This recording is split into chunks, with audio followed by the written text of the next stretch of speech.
Fallout Tactics on Fedora 43. American Army is fighting for 1941, a date which will live. Note that the first atomic bomb was dropped on Hiroshima. These forces met their match. We have declared the war on Vietnam. but we don't plan to surrender either. We are going to win. Proportions and would lead to World War III. Allied air forces began an attack on military Decide that in the 21st century that America... March 5th, 2052, the United States has officially closed. The United States will go ahead with a national quarantine. The new plague virus. Disaster sweep loose.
Right here, pull over. All right, ain't nothing in there.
I thought it'd be a laptop or something.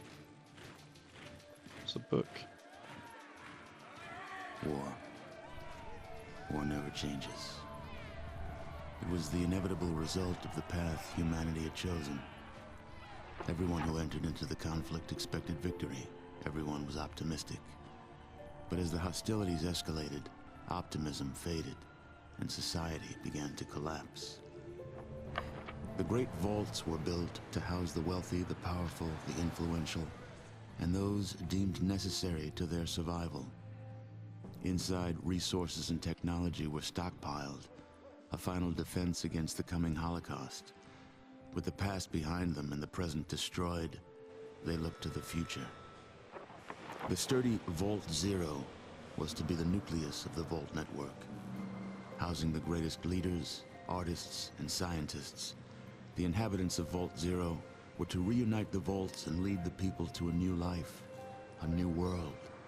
But after the bombs, the world would be a harsh one. To ensure the creation of a post-nuclear utopia, the Vault dwellers would need help. Machinery was constructed to tame a land hardened by the ravages of war, then tempered by nuclear winter.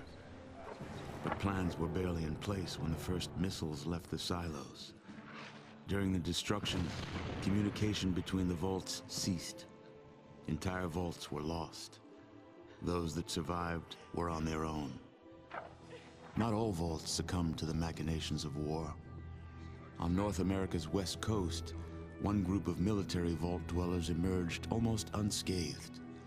They surveyed the wasteland and squared their shoulders for the task ahead. These dedicated survivors salvaged the technology from the vaults. Technology that was studied, replicated, and fiercely guarded. For they knew that while their power came from numbers, their future lay in scientific knowledge. In time, they formed the Brotherhood of Steel. The Brotherhood used their knowledge to drive back the atrocities of the wasteland, proclaiming themselves the technological saviors of mankind.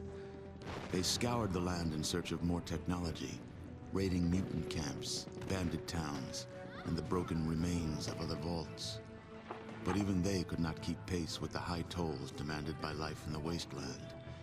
The Brotherhood found themselves at odds with their need for new blood versus their code of technological secrecy. The debate was lengthy. Finally, the Elders ruled against sharing the technology with outsiders, convinced that they would endure as they had before. Further discussion was discouraged, and the Elders ordered the minority on a mission across the wastes. Super mutants, the foot soldiers of a conquered army, had been forced into a retreat across the mountainous barrier to the east. The Brotherhood constructed airships and dispatched the minority to track down and assess the extent of the remaining super mutant threat. But disaster struck while crossing the Great Mountains. A great storm gripped the main airship and flung it far from its course. The mighty ship was badly damaged. The smaller sections were torn from the main craft, never to be seen again. Many of the expedition's leaders were lost to the winds. The fraction of the crew that still survived struggled to keep their ship aloft before finally crashing on the outskirts of a once thriving metropolis. A city once called Chicago. Broken, scattered, and scarred, they took stock of the situation and once again squared their shoulders to the task ahead. The Brotherhood had much to offer the surrounding villages. They traded advanced medicines in exchange for food and labor. They traded protection from bandits in exchange for new recruits. In time, their ranks began to swell. Separated by distance and ideology from the main Brotherhood forces, the minority was free to forge a new Brotherhood of Steel, one that reflected the ideals they had strived for all along. However, one's future in the wasteland is never certain, for an old power has awakened, also bent on making this land its own. Life in the Brotherhood is about to change.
Yeah, I can barely read it now.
10 hut.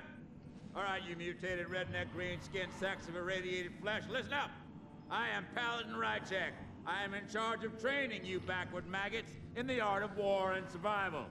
In my time in the Brotherhood, I have personally trained more than 50 initiates, and I am proud to say almost 14 of them are still alive and kicking.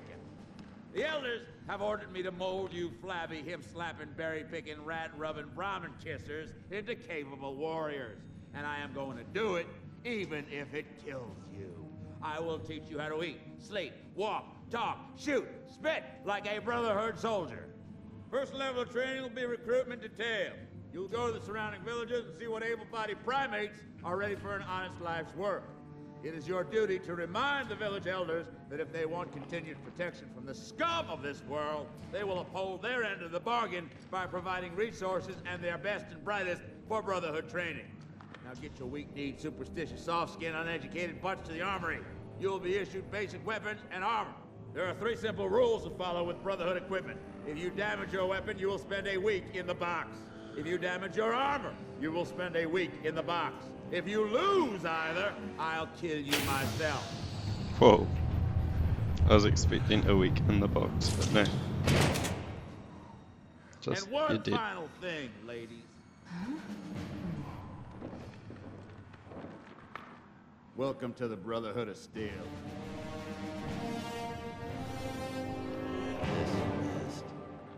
At ease, Initiate. My name is General Barnaky. I will be giving you your orders before every mission. But before that, I'd like to personally welcome you aboard. Considering that the Brotherhood basic training attrition rate is 85%, you should be very proud of yourself. Now, on to business. 2 nights ago, raiders invaded the resource-rich tribal village of Brahmanwood. Their losses have been heavy, and they are now ready to accept the Brotherhood's conditions for protection. We will return their lands and rescue these primitive people in exchange for food and a portion of their older children for new recruits. We must expand our ranks to meet our objectives, which makes every village count. I don't know what is driving the raiders this close to our base of operations, but they have been punishing the surrounding area. Brahmanwood is one of many villages that is now occupied by raiders. The inhabitants that did not escape have been slain or imprisoned. Make no mistake, Initiate, they have killed a fair amount of our brothers. Do not underestimate them. You will take your squad to Brahmanwood, locate and eliminate the leader of the group of raiders. Once he is removed, his followers will surely fall into disarray. You will then use the Brotherhood's superior might and intellect to butcher the remaining criminals. This is a standard assault mission, so consult the map in your Pip-Boy for the latest intelligence on the area. One more thing, warrior. You must ensure that the village elder survives. He is the key to our plans for this town. According to the local tribal custom, he alone deals with outsiders. Without him, we can have no agreement with the rest of the tribe. Dismiss.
this guy.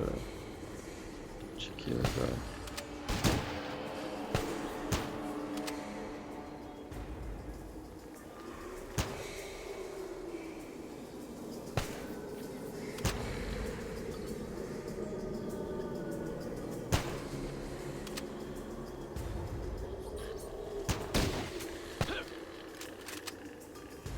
Yeah, James, you ain't doing too well, mate.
You did it. Your last breath is a pathetic attempt to clear your blood-filled lungs. If only you had another chance. Okay, I'm going to leave that there. Thank you for watching. Have a good night or day.